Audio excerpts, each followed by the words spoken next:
Today's concept, today's topic, wartime versus peacetime when it comes to business.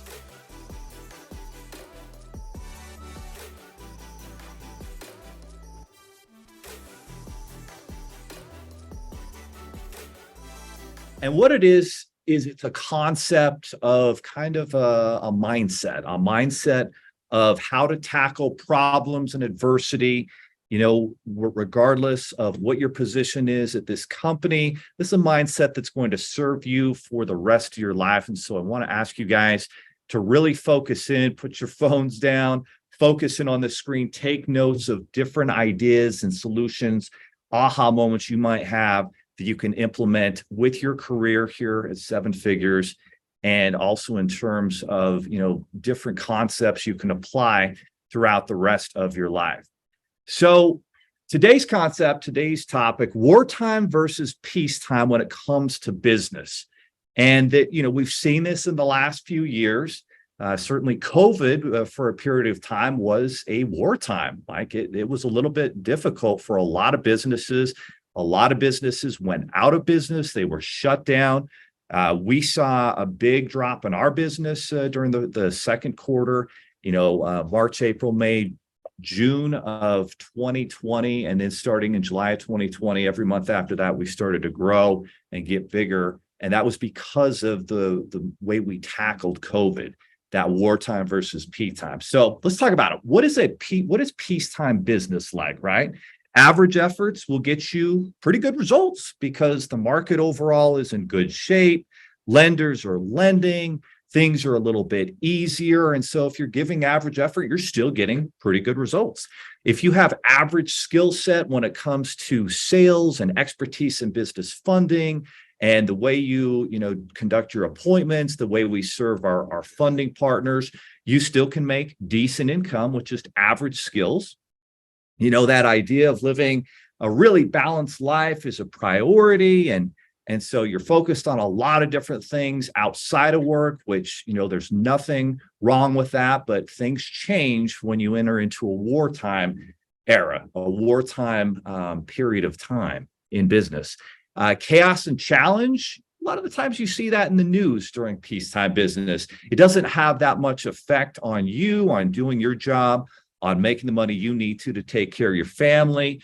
When you talk about extra hours and extra time that you might invest in terms of books and programs and YouTube channels and podcasts, instead of listening in on podcasts and books, maybe we're listening to music or sports talk radio or whatever it is, driving into and out of work and, the weekend, working out, etc.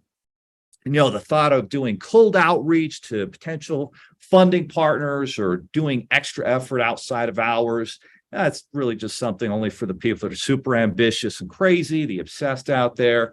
And, when problems arise, which they always do, it's more of a thing where I'm just going to find the problems and then I'm going to present them to management and they can solve them. And it's kind of on them to take care of those things. And that's kind of what peacetime business is like. And I would say for sure, in a lot of 2021 and 2022, we were in a peacetime business era period of time. And coming into 2023, you're starting to see some changes, right? We've seen that for a period of time, some lending has been maybe a little bit tighter than it was previously, right? Maybe the 0% card approvals have gone down a little bit. Maybe term loans for a period of time pulled back. We're starting to see those really come back strong, which is awesome. So let's ask the question, are we entering or are we already in a wartime business period? Well, let's look at what's going on, right? Over the last year, now we've seen stocks kind of go up a little bit in 2023, but stocks are still down anywhere from 10 to 15% on average over the last year. So anybody that has a 401k IRA, if you got a SoFi investment account, maybe you've seen that go down quite a bit over the last 12 months. Over the last 12 months, Google's down still 25%. They've gone up. They were down even further. Tesla's down 47%, as much as I love Elon Musk and Tesla, down quite a bit, was down at one point, I think 70% over the last 12 months. Amazon's down 41%. Disney's down 32%. That's why Bob Iger has come back to kind of rescue Disney from mistakes that management had made previously there. Real estate sales as a whole in the United States, obviously different markets, different results, but down on average about 22% over the last 12 months, right? We've seen mortgage interest rates go up. There's some really great mortgage companies down the street that have gone down 90%. Really great company down the street that Ty and I met with, and they have, I think they're down 90%. They had 200 loan officers at one point. They're down to maybe 15 to 20.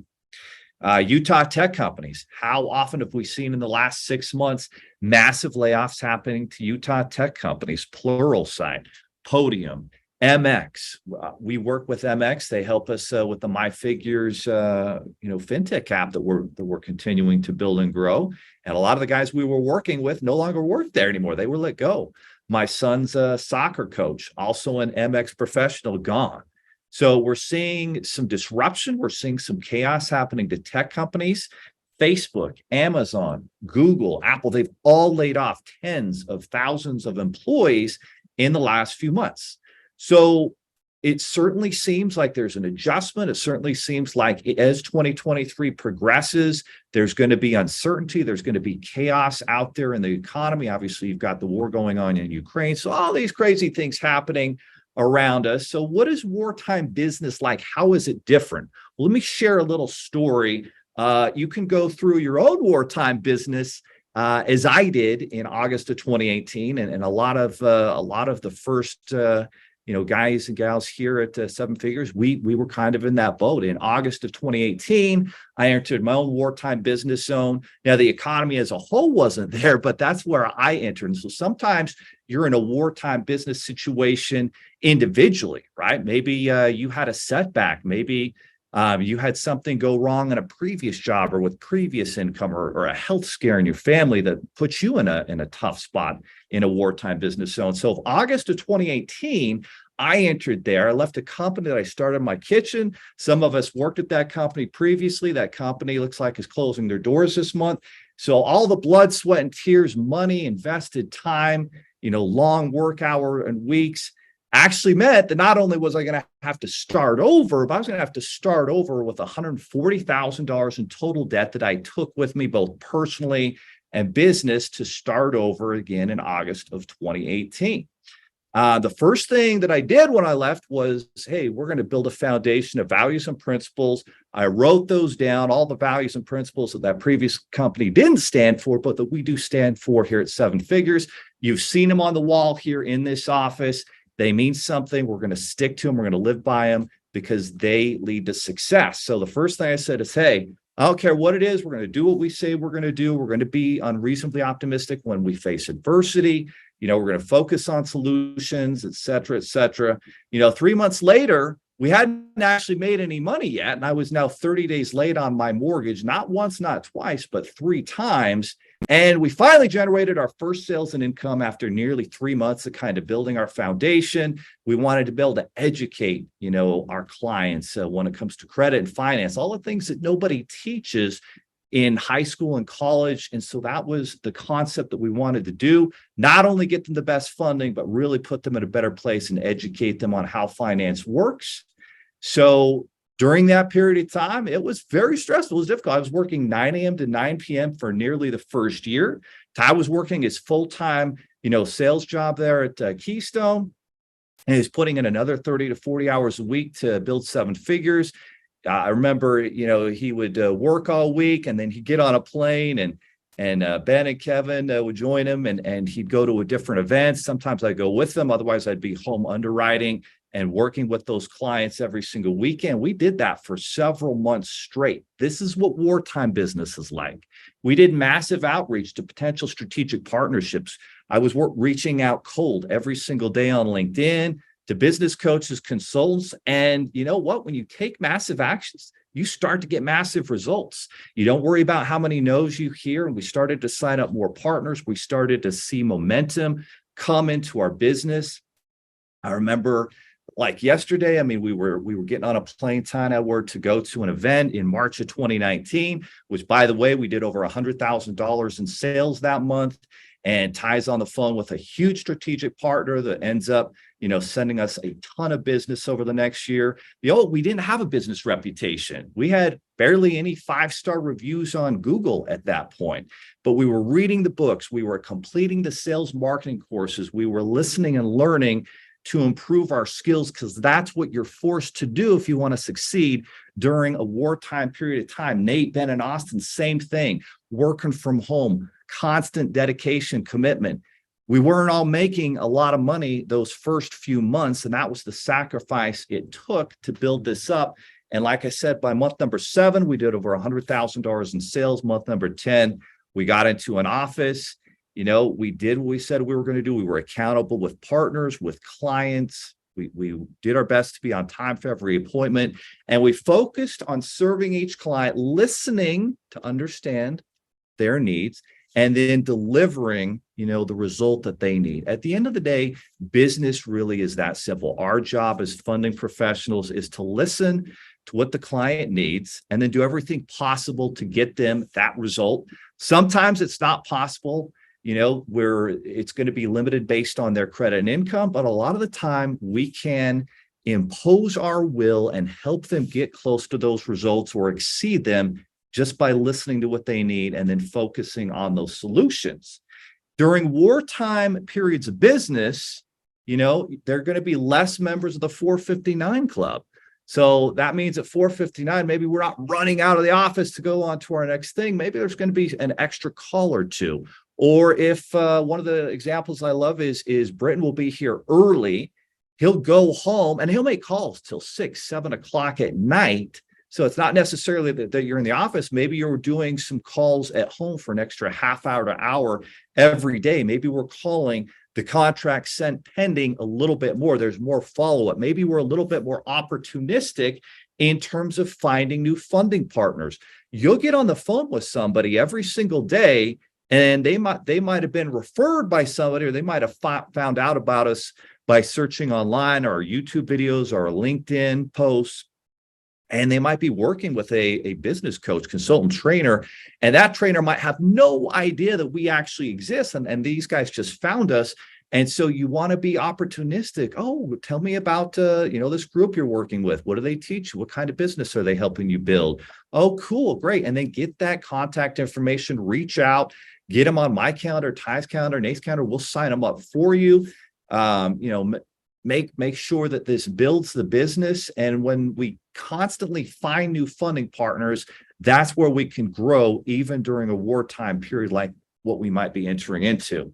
You're opportunistically searching for new ERC clients, right? I see Kate and different folks out there who will find out if the client had W-2 employees in 2020 and 2021 or make posts on Facebook. I've seen posts on Facebook by Marie finding new clients for ERC, and Kenzie and David Deeds. All these guys are making extra efforts to find deals, and they're coming in, and it's leading to big benefits for everybody involved. As another example to that, Nate flew out to an event to Detroit this last Thursday, Friday, Saturday. It was not a great event. Didn't turn into a lot of funding deals, but he signed up a lot of funding partners. So that's going to pay huge dividends. And then to take it a step further, he was sitting on their plane. The plane was delayed 2 hours. He starts talking with one of the biggest, maybe the biggest car dealer in Detroit, has a bunch of dealerships. And guess what? They have 150 employees, and they didn't do the ERC. They didn't understand it. Nate helped them understand it. That's probably going to bring in literally 6 figures in sales to the company. And Nate, just because he opened his mouth, I mean, that's going to be a multi, 5-figure commission for Nate just because he opened his mouth, just because he was being opportunistic and connecting with people. And that's what you do during a wartime period to grow your business while everybody else contracts and doesn't take action and is scared. We take action. We focus on the solutions. We know the adversity is coming. We know challenges are coming. Lenders might lend a little bit less. So we're going to need to find more partners and more deals. We don't panic. We don't make love to the problem. We calmly ask, what are the potential solutions? And we work on new sales, new partners, new clients to make those things happen. And they don't just bring problems to management, they bring solutions. There's three kinds of people in this world. One makes problems. We don't want that. A lot of people are really good at finding them. That third person, that's who you want to be, a person of value who solves problems. And that's one of our values, is focusing on those solutions. They turn 1-star reviews into 4-star reviews because they know those reviews are the lifeblood of our business. We had a client last week who we had done everything possible to serve at the highest level. She was being extremely unreasonable and crazy.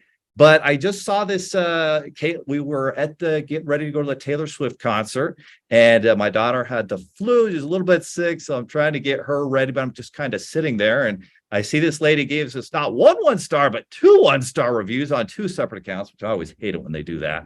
So I started reaching out to her, and I started finding out more, went to her website. I saw she had a young son, and he loved making trains. So I told her about how my kids have loved making trains over the years, and how that's super good for their development. And I learned more about her business.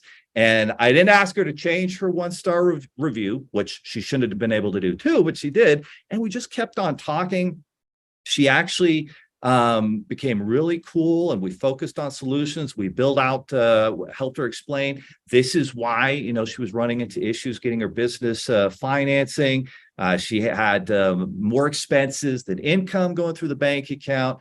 And so that was a big issue. And once she started to understand, she started to get it. And I just kept focusing on what's the results you need? What's the results you need? Here's the solutions. Here's what we can do. Here's the actions we can take. Here's the journey we can go on to, get you where you want to be.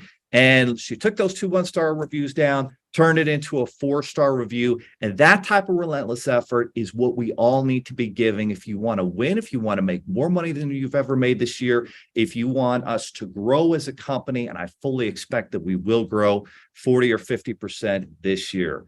Look for more ways to add income, right? Look to add new skills. Sign up for ChatGPT.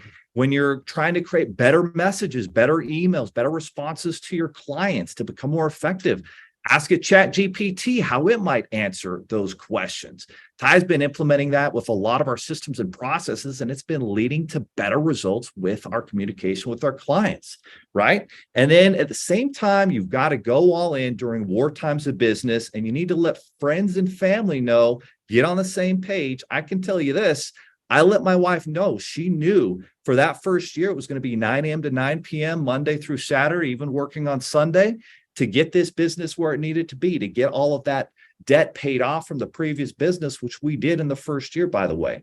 Ty had to let Marie know, hey, I'm going to have to be gone weekends for a few months here to get this business where it needs to be so we can be full time. And she fully supported and helped him get to that point to build this business. Same with everybody else who came on board during that time. And so that's what happens during wartime business. Here's the bottom line. Wartime warriors will always be recession proof. We are in a recession proof business. Demand will be strong during this wartime period that we're going to be going through. But that doesn't mean everybody here will be recession proof. You want to be recession proof, you have to become a wartime warrior. You have to invest the time into reading the books. You have to ask questions of everybody around you, of us. What can you do to get better? We'll have books to refer you. We'll have programs. We have education for you, right? So ask yourself, are you going to become a wartime warrior or even a wartime leader during this time? Our clients need us to lead them. They're going to be lacking confidence. Should I start this business? Should I not? Well, I can tell you this, Bob, if you don't start this business, your odds of changing your life and creating a better life for yourself are going to be much lower. We're here. We've got the tools to put the odds in your favor to help you succeed with the best business funding that exists on the marketplace, guaranteed. If we come off with that type of focus and those types of solutions, amazing things are going to happen. So I just want to thank everybody for your dedication, for everything you've done to make this first quarter a great first quarter. But I got to tell you, more is going to be expected of us. If you're going to grow your income, if you're going to create a better life for you and your family, you're going to have to give more. You're going to have to dig deeper. You're going to have to read more books. You're going to have to listen to more podcasts that are going to help you grow and improve yourself as a sales professional, as a business funding expert. And those that put in the extra time and effort are going to be very happy at the end of the year they did. So that's my challenge to you. I know you can do it. We're all in with this business and we're going to grow and we're going to help more clients than ever this year. The only question is, are you going to be a big cog in that machine, having your best year ever and becoming more recession proof yourself? That's up for you to answer.